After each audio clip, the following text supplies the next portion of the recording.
Salvete, amici Latine. That is to say, hello, friends of Latin. Hello, 7th and 8th grade families. I'm going to be making these videos to help families figure out kind of where we are in Latin and to kind of go over what we're going over in Latin specifically, and to maybe even help your child with translating and doing some of the homework assignments that I assign. I'm going to always start the videos off with going over the vocabulary of the week.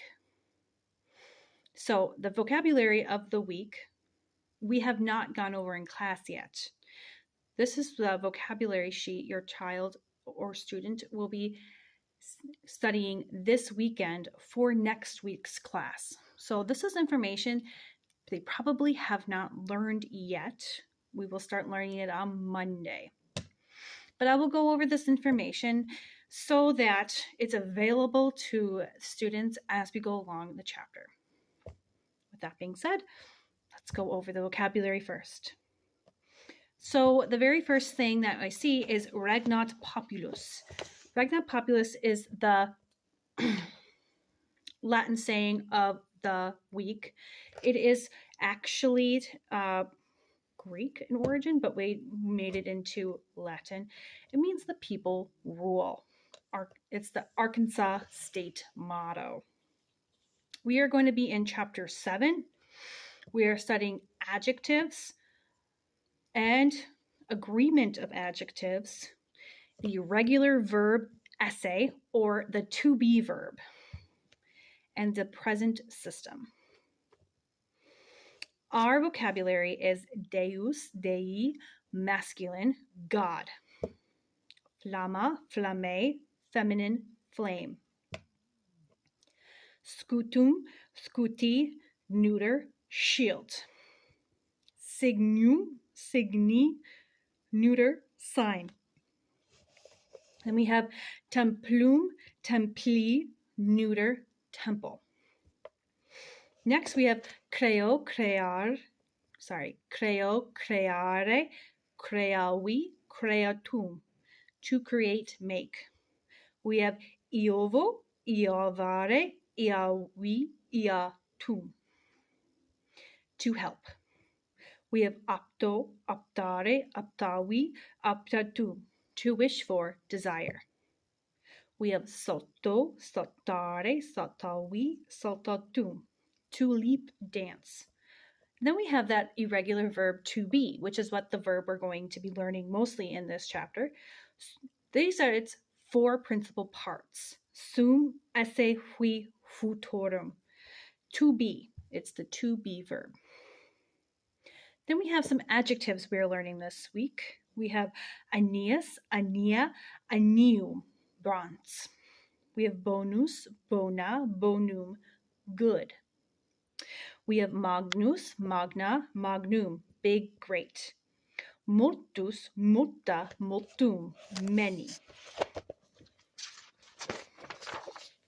We have pius, pia, pium, pious, devout, or God-fearing.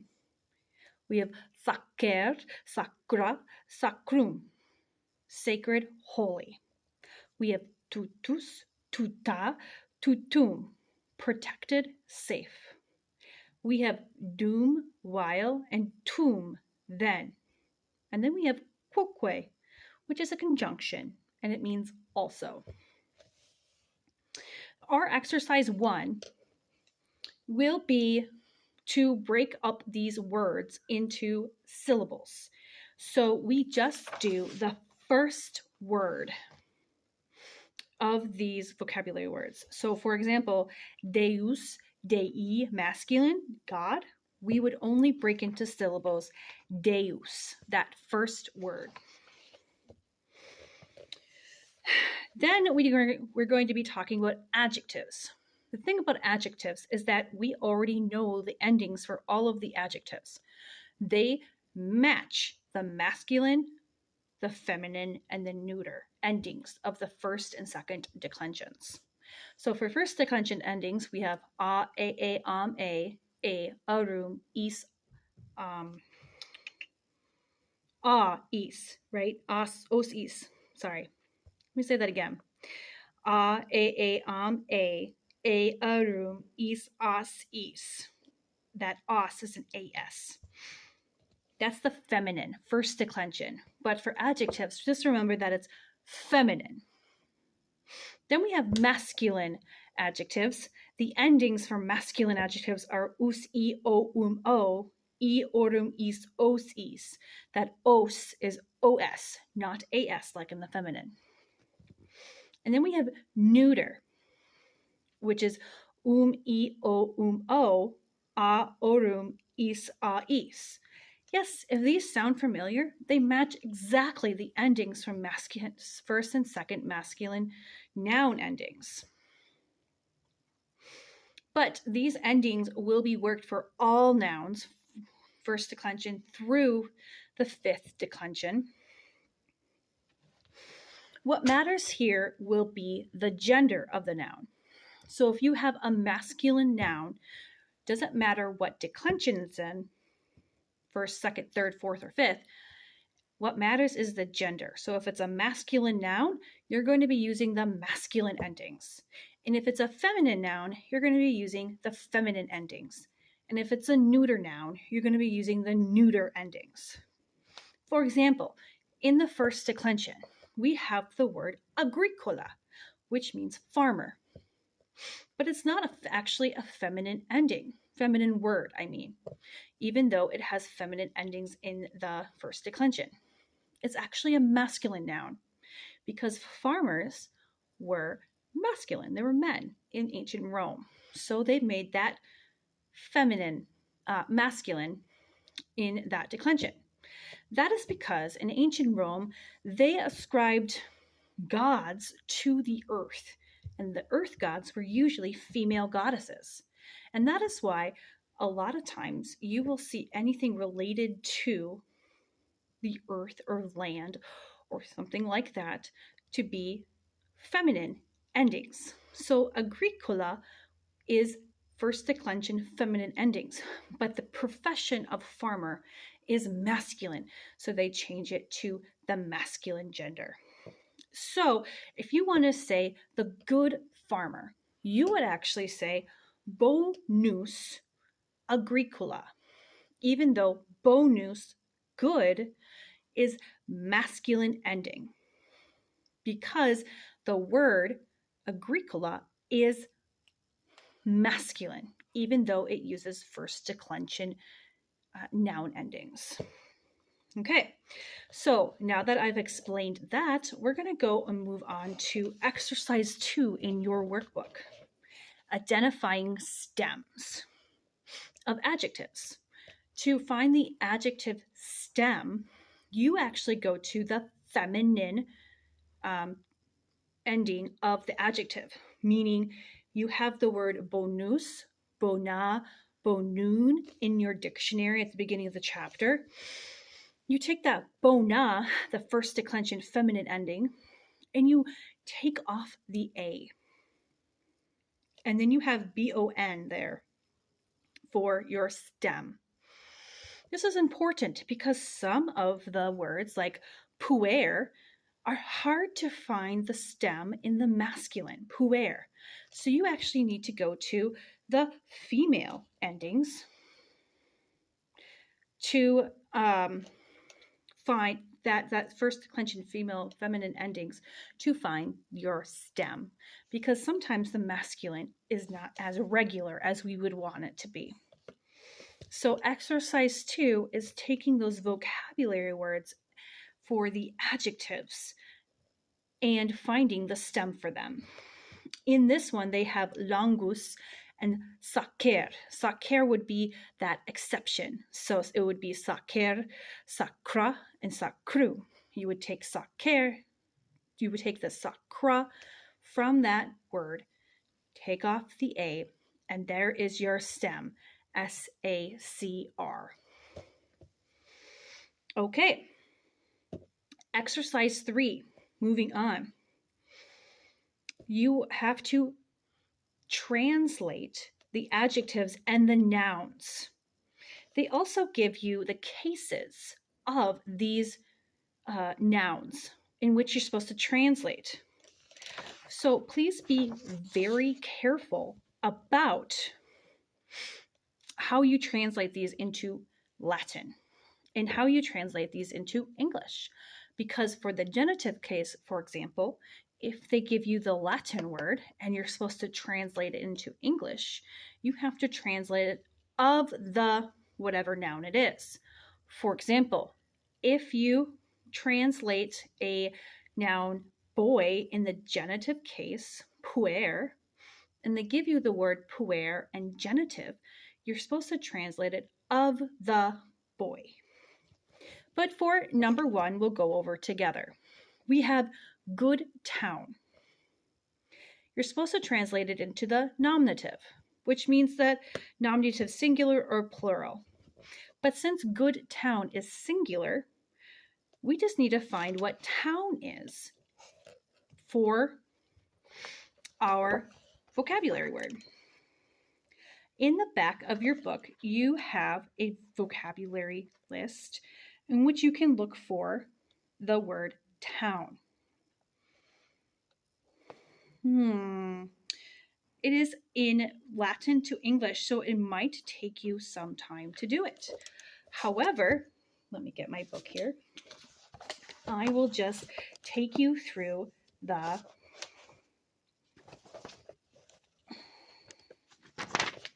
excuse me a second.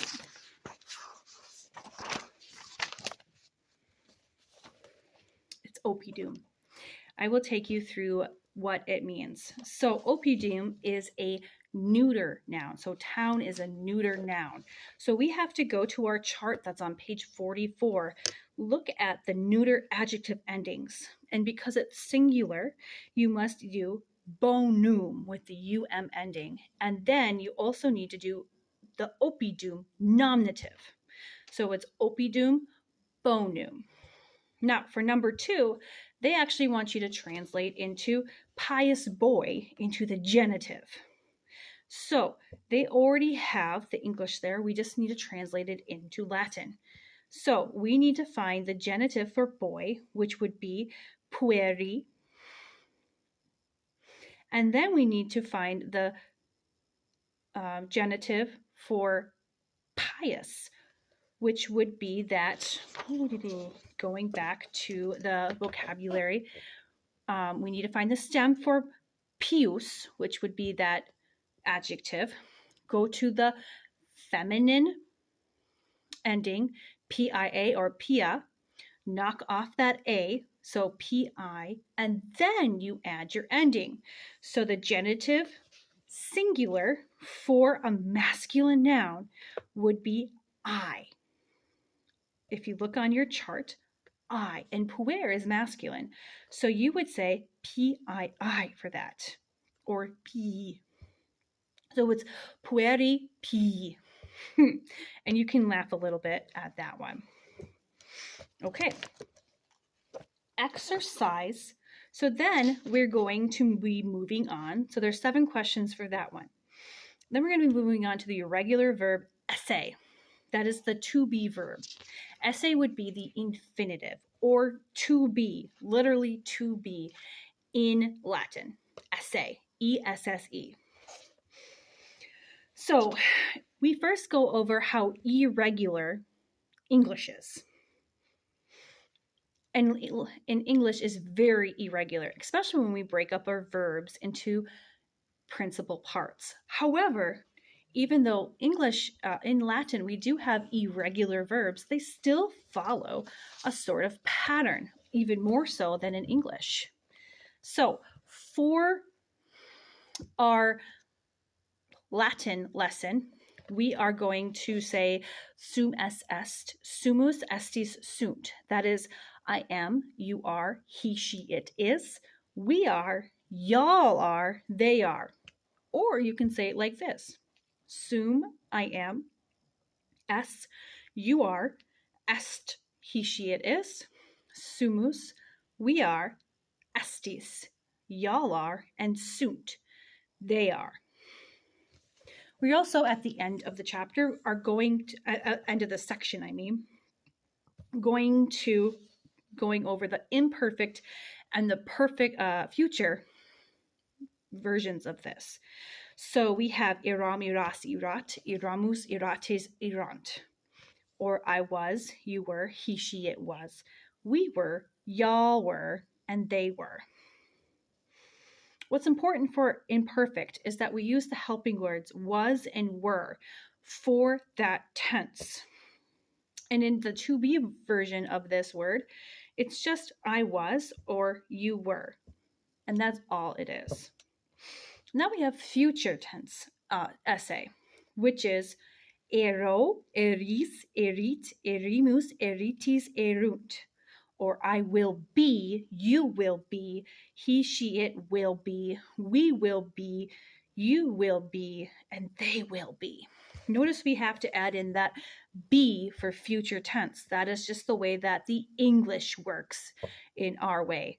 For Latin, the only differences between imperfect and future is that they use an A for the imperfect and an I for the future. There's also a difference in the singular first person, eram and ero. For exercise 4, we will be parsing out those to be verbs. They have an example here for eram. Eram, because he uses that A in the middle, is imperfect, first person, singular, and the translation is I was. Now we are moving on to translating essay. Translating these to be verbs in Latin. These are called linking verbs in English in a sentence. He is running. He is a boy. He was a boy. He was running, right? These are linking verbs.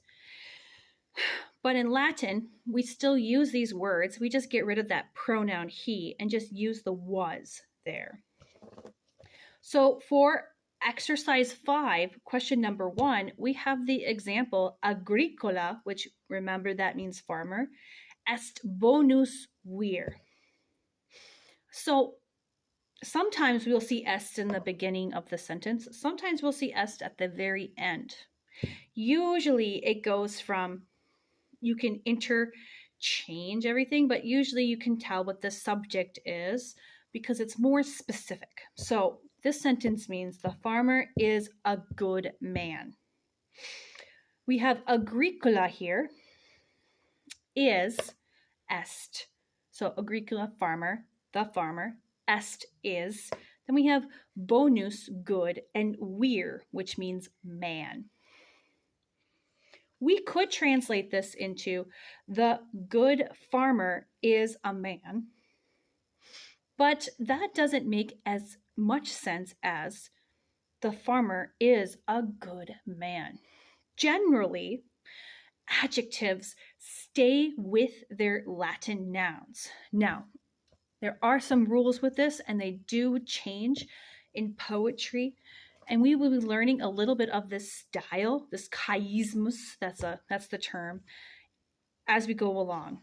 But for this one, we do agricola est bonus vir, or the farmer is a good man. Okay.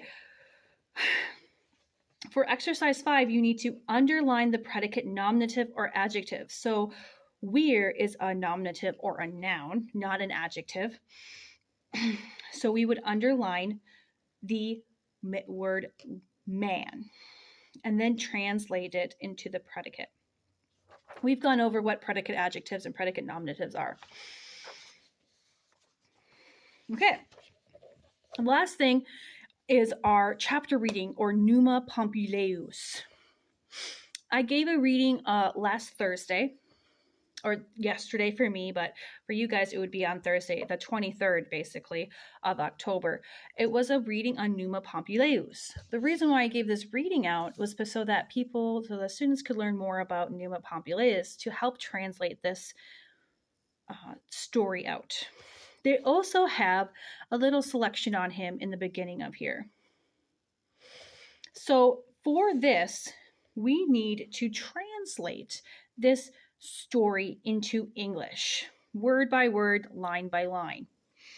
We have a glossary at the back of it, and we also have a Latin dictionary. Now, the glossary words are usually in italics in the story, and sometimes they have words that were previously learned from previous years, which is why I gave out the Latin dictionaries at the beginning of the school year to help with that. And then at the very end, we have Cultural Corner, where we learn about the Olympians. It is helpful to learn about these gods and goddesses, even though we do not believe in them, to help us understand and translate these texts that we are learning. As you go along in Latin, we will learn more and more Latin texts and classical Latin texts. And this is why we learn these things, so that we have more of an understanding of who and what these people did and are. Okay, that is chapter 7. Please, please, please send me a message if you have any questions. You can even just take a picture of the problem. And I tend to look at my email maybe once or twice per evening, because I know that parents can't help as much. So ask your mom and dad, if you're listening to this, to send a picture of your problem if you have a question, and I will answer it as soon as I can. Thank you and have a good week.